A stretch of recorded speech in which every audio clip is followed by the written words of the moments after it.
Hey everyone, GC Smith here, and today I want to talk to you about the League of Legends Pre-Season 3 patch and just how awesome it is.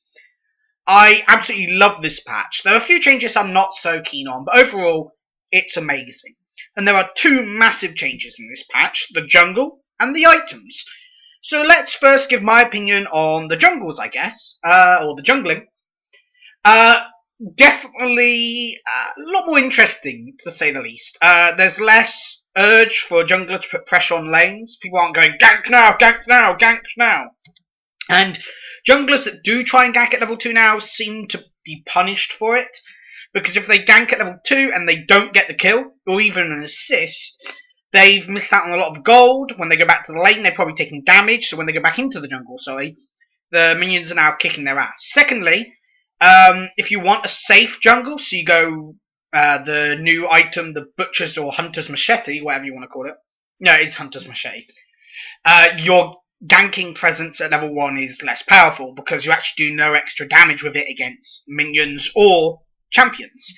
And that is hilarious. Now, second thing I want to note on is the Hunter's Machete. Such a brilliant item for starting jungling, and I think is an essential item for any jungler who isn't going straight gank. And the only way you go straight gank is if you really do get assist on killing your blue or red, because that buff, that pack of mobs just wrecks face without Hunter's Machete. I've seen so many junglers since the patch is hit going, oh, like Cho'Gath. I've seen a Cho'Gath. Oh, I'm AP, I don't need Hunter's Machete. We do a little bit of initial damage, run away, and he dies to the wolves because of all the damage he's taken on the blue pack. Because he goes blue wolves, not wolves blue, and well, it's not necessarily that order. It's because he hasn't got Hunter's Machete. He goes, oh, maybe I don't need Hunter's Machete. Firstly, you're melee, so yes, you do need Hunter's Machete. Every jungler needs Hunter's Machete because every auto attack, therefore, has a chance of doing amazing damage to these monsters. And then secondly, it builds into an AP item if you're intelligent. Wriggle's Lantern now is one of the worst jungler items. The only reason you get it is for the free ward, and really? Worth it? Now, I know people go, well, it gives lifesteal. Yeah, but the other stats on the other things, like you got the one tanky one that gives insane regen and tenacity, and has just an awesome amount of health. Yeah, that's amazing. You have the attack damage one that puts a red dot on things, effectively as if you had red buff. Yes, amazing. Then you got the AP one, which again is amazing, and they all help you clear jungle faster. Clear jungle faster, and to be able to do real damage to enemy champions and whatever, or do your role properly, or get Wriggle's Lantern, have a bit of attack, a bit of lifesteal. Especially with the price increase of some of the initial items of Wriggle's Lantern, so you can't just get a quick Vampire Scepter. Sorry, you can't get a quick one of those. You have to go Blade into Vampire Scepter. Overall, I definitely think that Hunter's Machete is the earliest item to start with for jungling, and if you don't, then you're an idiot. I do love the fact that jungle ramps up, but overall, the easiness of killing it just gets easier to kill as you go on and on and on. It's just really... Endgame jungle in this is no different than Season 2 endgame jungle, other than it's more rewarding. And therefore, junglers actually do get real gold as the game goes on. So overall, it's amazing. Best change of it, you do have to think as a jungler. Do I do this or that? Now, I've tried a few junglers. I think Shaco, he benefits from the fact that his boxes get targeted now, but they get focused down really quickly due to increased camp damage. So Shaco, I still think, hasn't really changed much. Hunter's Machete is an amazing starting item for him, but I do think he's the kind of jungler that needs to gank early on, and I don't think the new jungle really lends itself to him, so I don't think he's really that usable. Now, Olaf, he's a star. He wrecks the camps and burns through them quickly. I did an Olaf, and I was ganking lanes after I cleared every pack in my jungle with half health and health pots left, and the enemy Lee Sin was no health pots and basically dead when he came out of the jungle after he cleared all the packs, which was after I cleared them all. Why? Because he started... Well, firstly, it may be because he started Cloth Farmer. That really doesn't help in jungle anymore, but really, I don't know. I just think Olaf's a lot better than he was. Warwick, I've seen his clear time be obscene as well with Hunter's Machete due to his increased attack speed. Yeah. People like Warwick and Olaf got massively buffed. I haven't seen many of the AoE junglers. I've not seen a Fiddlesticks jungler yet since the patch. But overall, really good. So moving on from jungle changes then, because there's not much more to talk about, let's go on to the item changes, which are amazing. There's just so much more array of items. One of them is like the Frozen Shield, the one that builds from Chain Armor and that Mana Gem. You then can build from that either into the Frozen Heart or this new like Frozen Gauntlet. So you can go pure tank or bruisery AP thing. Now that item doesn't seem to be much use because if you're going someone like Cho'Gath, you're more likely to go the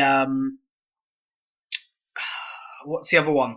The one that converts AP into damage done, rather than attack damage. But that one's a really good support item on things like Nunu. There are games where I go Frozen Heart, there are games where I go that instead, because the increased damage in a team fight is a little bit more useful, and their enemy team is not so bursty, so I don't need to be as armoured, really. They're a lot more, say, squishy teams, so I can afford to be a bit more squishy myself. It's rather good to have that option.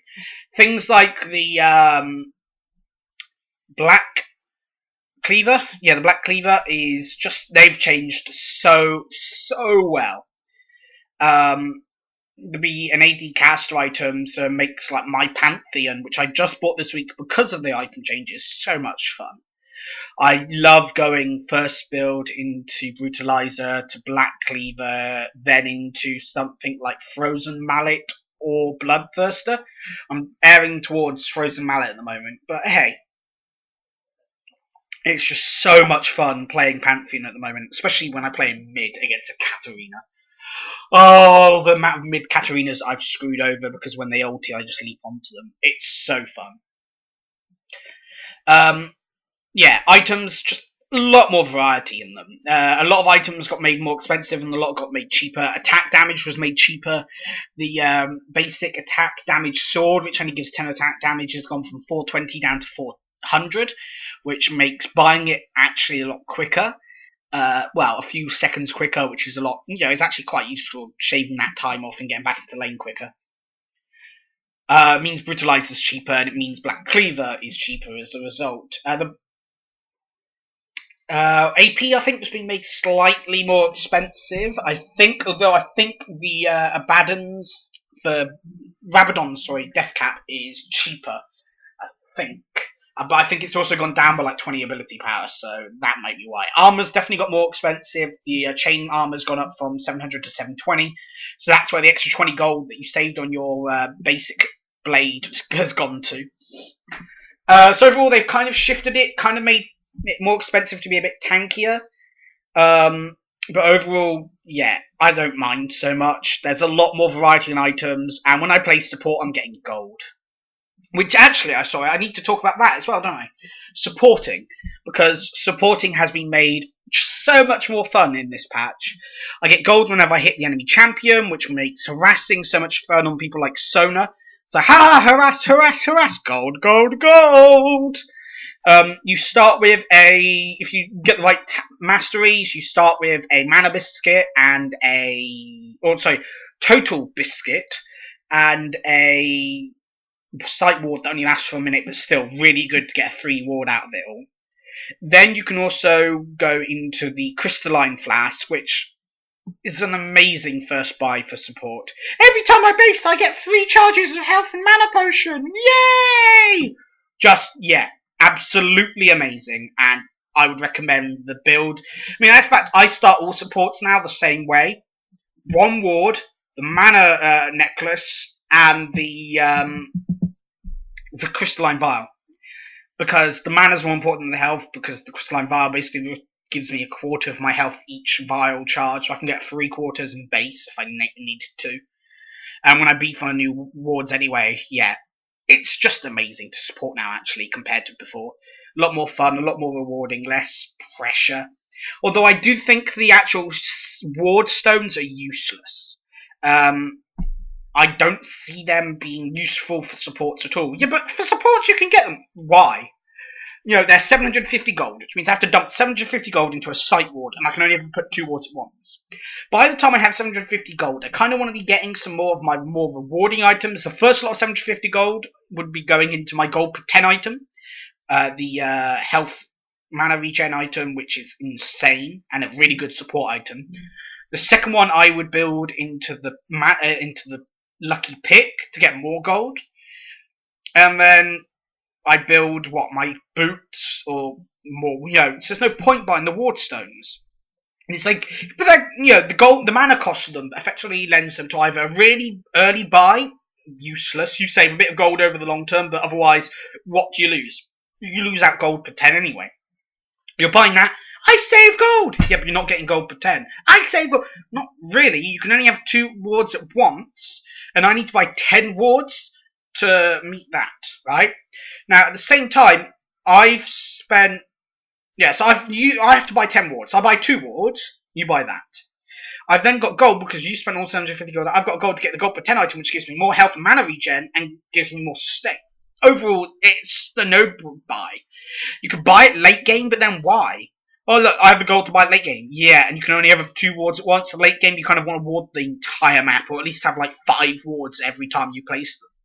So really, I think they're an item for, say, someone like a solo top that has a free item slot that they want to put some wards down. Really, they're not really that good for supports. They're more actually good for the other guys that don't want to keep buying wards and just want to put a ward here or there. Not really good support items, but hey. I think the ruby one may be more use because it gives you 300 health. Okay, the other one gives you 100 health, but still...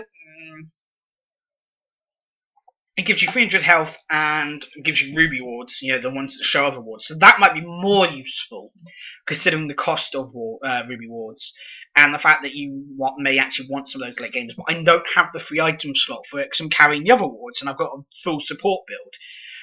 So overall, I'm not really sure where they're going to be used that often. I see supports buying them, but then that team often loses. I'm not saying because of the support, but their support doesn't really do much bot because he hasn't got the stats to do anything. So, yes, that's interesting. What other changes are there to talk about, actually, that I haven't talked about and I should be talking about? Although I did say just jungle and items, and I've gone about jungle items and supports. The mastery's changed, I think, as well. You have to kind of go more into the, down into it to get the benefits of that mastery. So if you want defense, you have to go down into a defense. If you want attack, go down into the attack. Punishes hybrid mastery builds, but not really much has changed there other than all the benefits, you know, the ease of quality of life things for supports, which is quite good. So yeah, not really other things to talk about.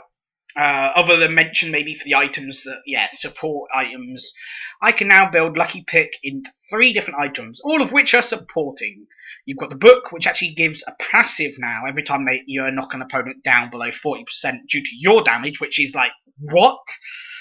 So I do an AoE as Nunu, knock them all below 40% and give them all reduced healing. Nice. Or you can build it into the, I'll AoE my own, I'll put it around my teammate who AoE slows. That's a really good putting on the tank. Or you get the shadows, which gives you a little bit of the tankiness yourself and slows people down a bit as well. Which again is more useful when you're chasing, I think, or trying to be tanky like Nunu. But yeah, there's a lot of options there, and yeah, I just love this patch. I will be trying to do a support guide or something first soon. I want to get into a lot of League of Legends videos now that I finished for Christmas, and it's videos I can do more often, because to do videos like my playthrough series, I've got to sit down, record a whole chunk, edit it, and then do it. Whereas this, I just need to do some preparation beforehand and then go into play. And it also means that I can put my experience of playing LoL to good use. So, yes, I will try and bring out some guides for you guys in the near future. Not necessarily full guides, like this is every build you should do, but rather like this is how you start the build, and then you can continue from certain options there depending on how you want to go, because there's a lot of iteration to do at the moment.